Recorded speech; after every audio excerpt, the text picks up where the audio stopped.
I forgot what I was gonna say. Okay, anyways, but hi, welcome Amanda to my interview series for my Girl Scout project. Can you please introduce yourself quickly for the audience?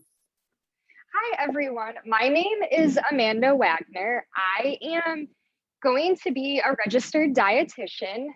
So what that means is I completed 1,200 internship hours. I have a bachelor's degree. I actually have a master's degree as well. And all I have to do is take my boards exam, and then I'll be licensed to practice as a dietitian. Another fun fact about me is I ran in college. I did it at the Division I level. So I have an extensive background in endurance athletics personally, and that has kind of led to my professional interest. I do also have a personal interest in plant-based eating and how plant-based eating can work for the athletic community without suffering negative health consequences. All right, thank you so much. So for our first interview question, I have here about the female athlete triad, and this also kind of revolves around like the relative energy deficiency syndrome. But going off of the female athlete triad, one of the like biggest pillars of that disorder is energy availability and like low energy availability. So can you please, tell us a little bit about what is energy availability and what are some things that can cause low energy availability, and what are the consequences of low energy availability on health and athletic performance? So when you think about energy availability, it's the amount of energy needed to do all the activities that you go through in your life. So this includes simple things such as sleeping, breathing, getting up and walking around the house, cleaning. But this also includes enough energy to go to school or work, to participate in athletic activities. Energy availability is super important because a lot of people underestimate just how much they need to eat to live. And then throw on being an athlete on top of it, and you can get yourself into some serious trouble if you are not consuming enough energy. And when I say energy, I do mean calories. And then I further mean the different types of calories. So you get calories from carbohydrates, protein, and fats. The amount of calories you get from each of those major nutrients varies, and all of them are so important to your ability to thrive on a daily basis, but also to be an athlete, since that is kind of our area of interest here today. And some ways that people fall into energy availability are accidental. So maybe you're watching this and you're a high school athlete, and you from the moment you wake up in the morning, you go to a club activity, to the evening when you finally get home from your last activity. You've done several clubs, you've gone to all your classes, you've had practice for your sport, and all of a sudden it's 9 o'clock at night and you've eaten maybe one meal and one snack. So a lot of this poor energy availability happens due to busyness and not, really planning ahead or thinking about how much you need to eat. The other side of the coin is energy, having poor energy availability can happen. I don't want to say on purpose, but more of intentional. A lot of people in the athletic community feel this pressure to maybe look a certain way, so they start eating less on purpose, and maybe they use their busy schedule to kind of mask that. They might fall prey to some sort of diet, maybe they're eating less carbohydrates or a certain way. But not having enough energy just happens when you don't consume enough calories for your activities of daily living. All right, thank you. And what are some, consequences on the health of a female athlete and also her performance due to having low energy availability, whether it's intentional or unintentional? So some of the consequences, I'd say the most, upsetting consequence is you can go into a state of malnutrition. You're like, your body is literally starving. It affects, your vitamin D status. It starts to affect your bones, and you can end up with low bone density, which is something we tend to see in an older population with osteoporosis and osteopenia. But athletes who are female can have this happen at much younger ages.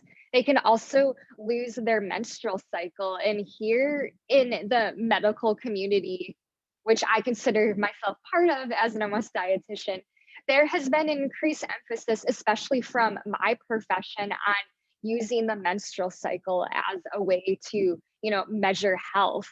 When I was in high school, and like, I lost my menstrual cycle when I was a high school athlete. Actually, in late middle school is when it happened. And doctors just told me that was normal. You're training a lot. And now, well over 10 years later, we're sounding the alarm and saying that's not normal. We need to kind of grab that athlete and figure out what's going on, because losing your menstrual cycle has devastating consequences for your bones, your future fertility, your performance. You can end up with stress fractures. You might have an eating disorder. So we just really have to look at all those facets when we think about the female athlete.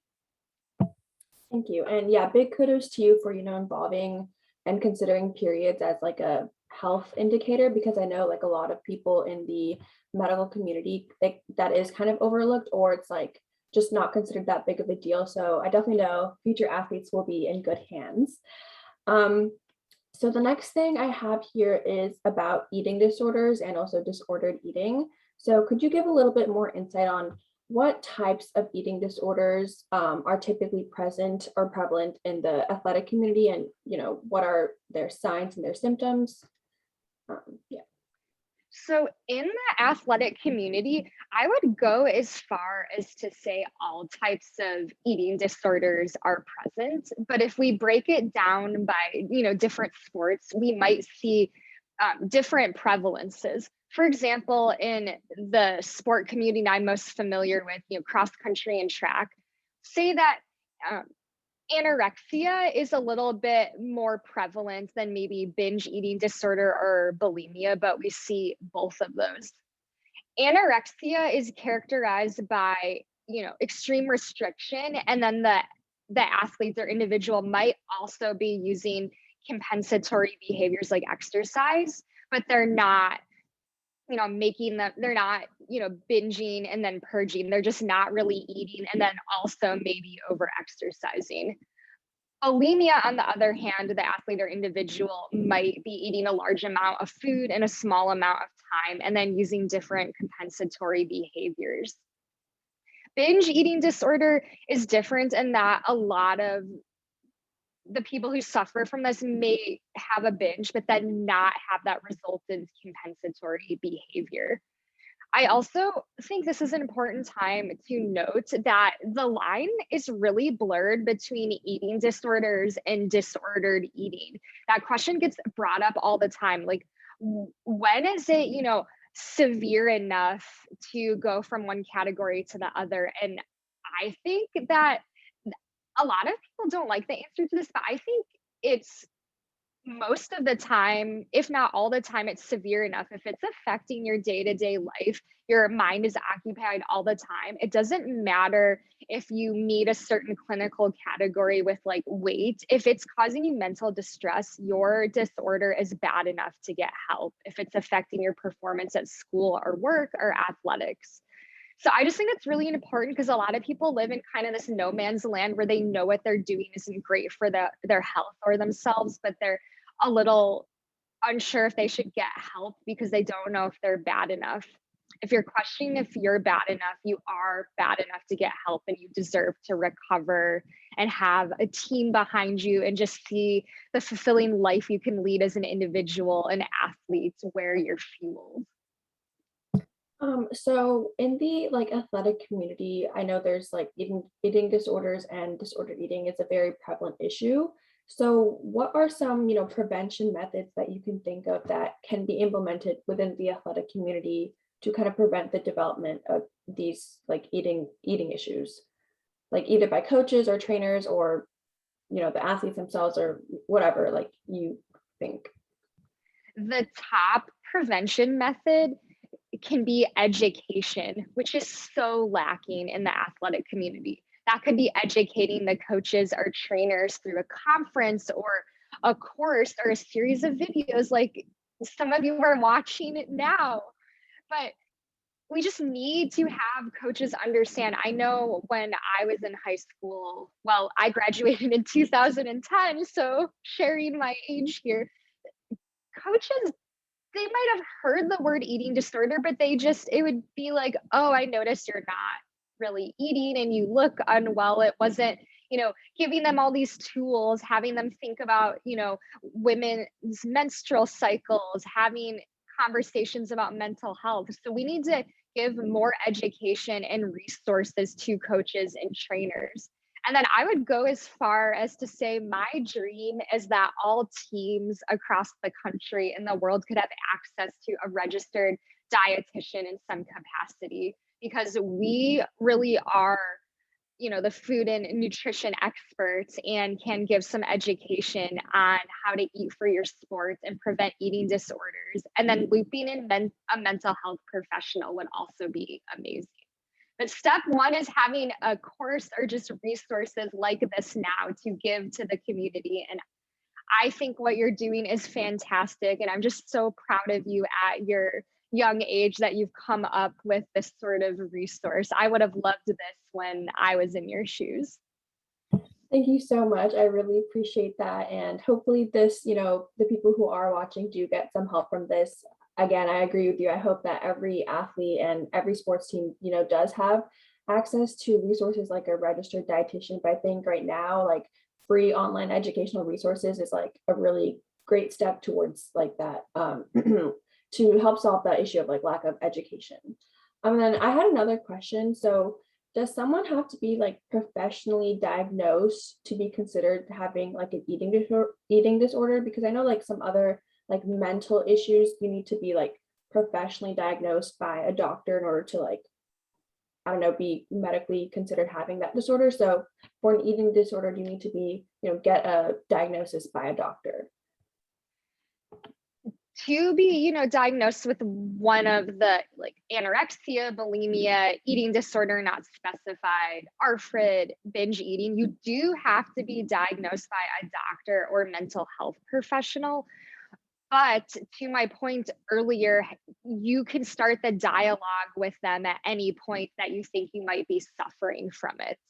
And I do want to go as far as to say, if you don't receive that official diagnosis, it doesn't mean you don't have it. You still might have one of the disorders.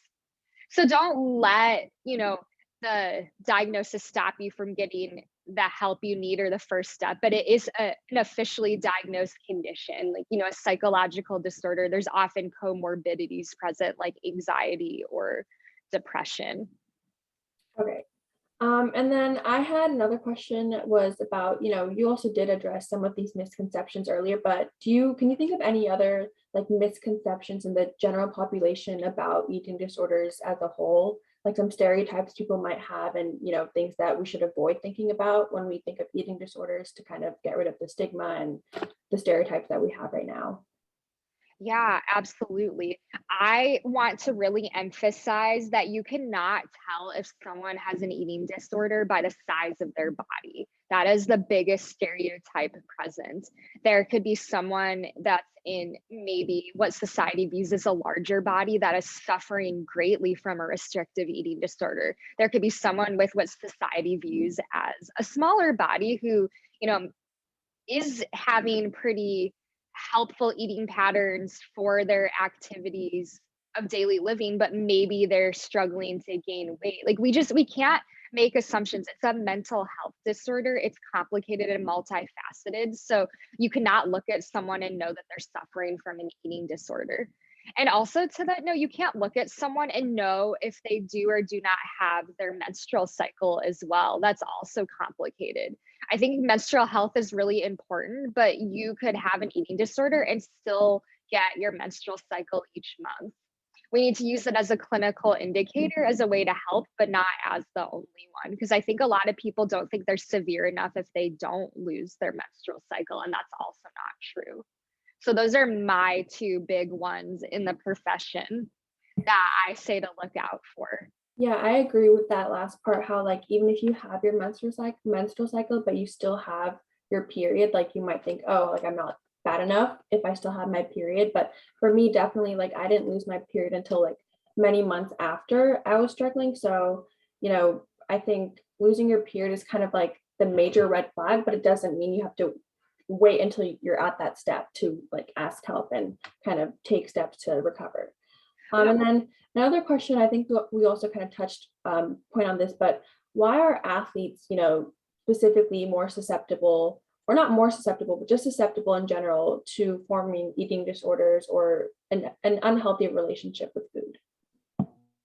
This is such a great question, and there isn't a simple answer to it.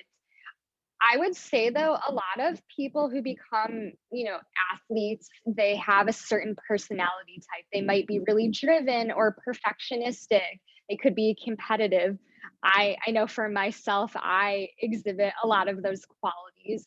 And having those qualities can just, you know, be the perfect storm, if you will, to the development of an eating disorder. You want to be the best at your sport. You think to do that, you need to look a certain way and act a certain way. You think that weight and performance might be correlated, which it's not, that simple. So those personality traits, mentally contribute to what is a higher prevalence of eating disorders in athletes. That has been confirmed. But the avenue to which this happens, we're not 100% sure, but it seems to be those personality types.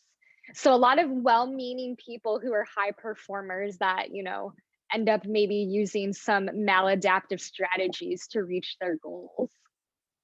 All right. And we talk a lot about eating disorders and, what they are and the kind of symptoms and signs of them, but what are your, some words of advice for someone who is trying to go through eating disorder recovery but doesn't really know where to start? So if you have no idea where to start, like you're watching this right now and you're like, wow, I'm just tired of suffering, something is going on with me. Your first step is to confide in someone that you trust. Maybe it's your parents or a sibling or a friend, but just, not keeping it to yourself anymore, saying, I'm suffering and I think that I need to get help. It could be your guidance counselor at school. That would be the first step, because it just feels so good when you kind of, share about something you're going through and it's no longer inside. The next step is starting with a mental health resource is probably the best first step. And I know that finances can be a huge barrier for people. So I always recommend people to go to NAMI, the National Alliance on Mental Health, or you can go to the National Eating Disorders website, and both have, free and low cost resources that can direct you to finding some mental health supports, in your community. Another alternative method is you could confide in your primary care doctor as well. But just telling someone that can help you, because when you have an eating disorder, it's a mental health problem, and that would be the first step. And then maybe a second would be to get some nutrition help as well. All right, thank you. And the last one, or not the last one, but one other question I had is kind of random, but I hear it a lot being an athlete. I'm sure you hear it as well, but it's kind of like that food is fuel motto. So I was kind of wondering like what your thoughts are about that motto. I personally don't fully agree with it, but yeah, what are your thoughts on that?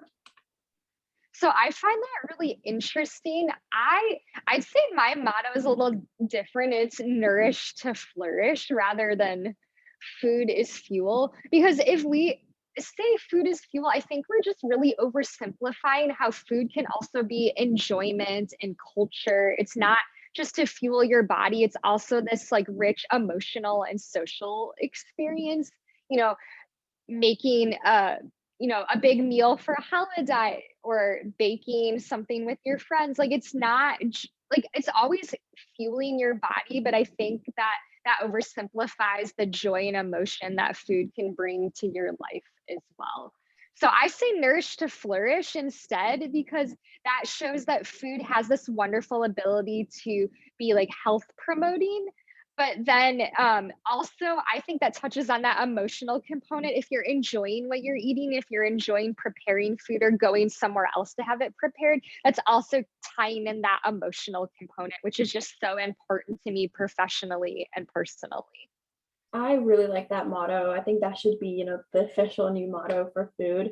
But yeah, I think like food is fuel kind of like if you're an injured athlete and you can't like run or something or do your sport, then it's like, well, food is fuel, but I don't, where do I need this fuel if I'm not performing? So I think that can be a little bit You problematic. do need it Yeah, to no, recover. But yeah, I know that exactly. that's like a maladaptive way of Yeah. thinking. So you could be like, I need this food to recover from my injury and my activities of daily living.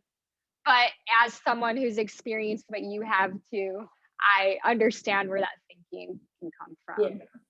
And then now on to just general nutrition advice. So my first question about this is how should coaches or trainers of female athletes kind of address nutritional advice to them to kind of avoid any, harmful advice or, what are some examples of helpful advice? And yeah. So this is a little complicated because there's no one size fits all for nutrition, and coaches really are not the nutrition expert, but it's not lost on me that resources for every team to, bring in a dietitian or a course is not possible. But I think, making sure that a coach never stands in front of his or her team and says like, you must eat in X way, but rather they talk from a maybe a nourish to flourish standpoint, like that all foods can fit. You athletes especially need carbohydrates to perform. They need protein to help them recover. You need fats for hormone health and satiety, but just making sure they stand in front of their team and they're not banishing any forms of food. I know when I was a high school and collegiate athlete, there was often talk, about on season eating versus off season eating. And I think that can be really dangerous territory if on some occasions as an athlete you have foods that are deemed off season, which I know when I was in high school, I don't want to, you know, say good or bad foods because I don't believe in that, but that would just be things, like soda and candy and maybe things that have less nutritional value but are certainly enjoyable to eat. So I just think coaches need to come from this mindset of my athletes can eat all foods, but let's focus on, telling them about fruits and vegetables like whole grains, protein rich, meat and plant foods, nut butters, like just having an emphasis on foods that will help their performance, but not demonizing other foods in the process. Because you can be a great athlete and still have brownies, and you should be having them because they're delicious and fun. Yes, absolutely. Then what are your thoughts on like pre and post recovery meals for athletes? So it depends on your sport, but making sure that you have an adequate source of carbohydrates before you engage in your athletic, activity. I'm a runner, so that's what I mainly think about. But having something rather than nothing before you have before you go to your practice or competition is so important. You'll feel and perform better. And then after we want to replenish the glycogen stores, which is, the carbohydrate stores in your muscles, and then help your muscles rebuild because you did this activity that broke them down. So having a protein and carbohydrate rich snack or meal after is going to help in your performance. All right, and then my last thing that I kind of want to ask you about, and you kind of brought this up when you introduced yourself, but I know you are a vegan, correct? And Correct. you advocate for veganism for athletes. So can you talk a little bit more about your journey being an athlete and also being vegan and how that all works and how like you feel being a vegan? Yeah. Yeah, absolutely. So I went vegetarian my senior year of college. So that was 2013, sharing my age here. Um, I did it because I had always been a huge, animal lover. And then I just really liked plant foods. Black beans were one of my favorite foods back then. And a few of my teammates were vegetarian and they were also doing really well in their sport. So I'm going to be honest here and say that I initially went, vegetarian because I thought it would help my athletic performance, very competitive here. So that, and because I like animals, but it just kind of evolved into something further. I went vegetarian and I just fell in love with cooking and eating these foods. And I had had a somewhat turbulent relationship with food through most of high school and college. So going vegetarian at the end of college, I felt like I was fueling my body more and being more intentional about it. It made me have this increased interest in nutrition as well. But I was a senior in college and my major had been biology, minor in biochemistry. So I was not going the dietitian route at that time. I tabled that for later. I ended up becoming a high school teacher instead and, got a master's degree in teaching, but that love of nutrition stayed there. And so for several years, I was just vegetarian. Then in 2018, I had learned more about veganism and how that can help the planet and help decrease animal suffering. And I also just want to interject here and say that I don't think people who aren't vegetarian or vegan are wrong. I'm personally passionate about it and I'm happy to be a resource for all of you, but you have to do what's best for your body. But for me at that time in 2018, that felt right to go vegan.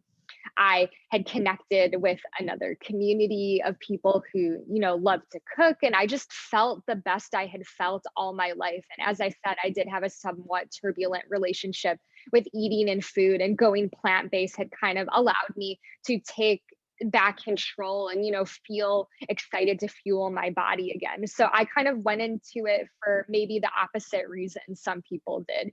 I found myself eating more and better going plant based than the other way around. And around 2018, I also was tired of my career. I was having a quarter life crisis. I was 25 at that time.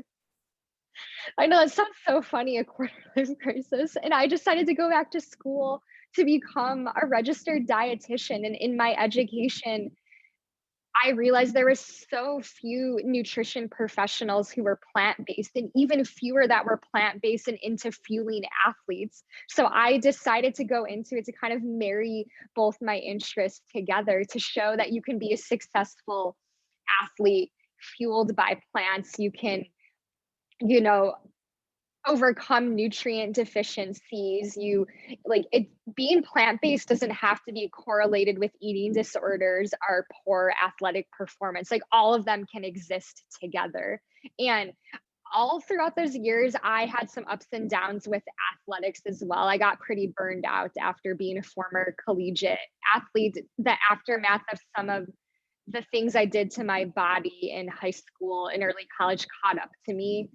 I got my first stress fracture last year. And even though I was eating a little, better than I had in years, I want to sit here before all of you and say that if you aren't treating your body well, you are a female and you lose your menstrual cycle for a few years, you're not eating enough, it will catch up to you. It took years for my body to see the effects, while some of you might see it right away. I have low bone density now, and it's not because I'm vegan. It's because I didn't eat well in my younger years and wasn't educated on how to do so. So I'm using all of this complicated information to kind of move forward in a positive way to help the next generation. I mean, I'm working hard, on a personal level to at least maintain my bone density because I'm going to be 30 next year and building bone density is harder once you hit 30. But I'm going to use everything I know to help the next generation. And you don't have to be, vegan or plant-based to, be in my arena of practice. This is Uh, kind of, I guess, a long answer, but what I'm saying is all of those arrived to make me who I am mhm. today, and I want to help athletes.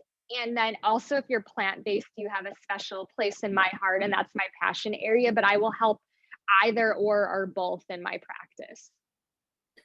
So yeah, what you said, how, the way you were treating your body in college or high school kind of caught up to you several years later. I think that's a huge point for athletes in high school now, that there's a lot of people that might be suffering from eating disorders that may or may not have lost their menstrual cycles, but kind of don't really, unless they're injured, so that they might not even be injured, and then they kind of don't really care unless they are injured. But like the fact that if you want to be, like, for example, running for longevity, then you have to take back your health, and be in an energy balance, and don't fall into the trap of like all the fad diets now, because like your own experience, it will catch up to um later on in your life. So I think that's like a huge point for me. Like, I was glad that I got injured earlier, so it kind of told me that, okay, you know what, we need to put this to a stop, rather than having that happen to me like much later. So that it kind of like opened up my eyes earlier. Yeah. Right. I'm so glad you brought that up because I guess my situation maybe feels unique, but it's not. I lost my menstrual cycle from ages 13 to 16. I got it for the first time at age 12. It came back, but even if you're getting your monthly menstrual cycle, there can be subtle disturbances that still can have a devastating effect on your health. And I'm being totally open and honest here in this platform in a way maybe I haven't ever. But all of the years after that, my menstrual cycles were really far apart. They might be as much as 40 to 45 days. And that's a red flag too. It's called, I never say this correctly. It's called like Oligomerism. yeah. Mhm. And that can have subtle but long lasting effects too. So I think for me, because I somehow got lucky and didn't get a bone injury when I had lost my cycle in those early years. But then I ended up running, in college and just really hard and at this competitive level. And it was never regular. And so that was taking its toll on my bones as well. And I'm sharing this highly personal anecdote for all of you out there watching to maybe stop and think about yourself. Maybe you do get your menstrual cycle, but it's not super regular. Maybe you're working out a lot and you think you're okay. But I think we need to just have these conversations and think about what truly is a regular menstrual cycle and what to think about, because that could catch it early. So you don't, turn 28 and get your first stress fracture and then learn then that all these things you did have caught up to you. It's not the most fun feeling. Yeah, so that's kind of all I had for you today. So thank you so much for taking the time to talk to me today. But before we go, can you quickly shout out like your social media pages so people can reach you after they watch this video if they want to look at your content? Yeah, absolutely. So my Instagram is fueling.veggie.athletes. And my website is www.amandawagnernutrition.com. Sometime a little later, I'd say this fall, I will have taken my boards exam and I will be a licensed dietitian, and you will be able to see me as your dietitian should you choose to do so. And there will be links at the website and that social media. But in the meantime, you can just peruse it, say hi, DM me, whatever you feel like doing. Awesome. Okay, thank you so much. I'm going to end this recording. Hopefully it saves.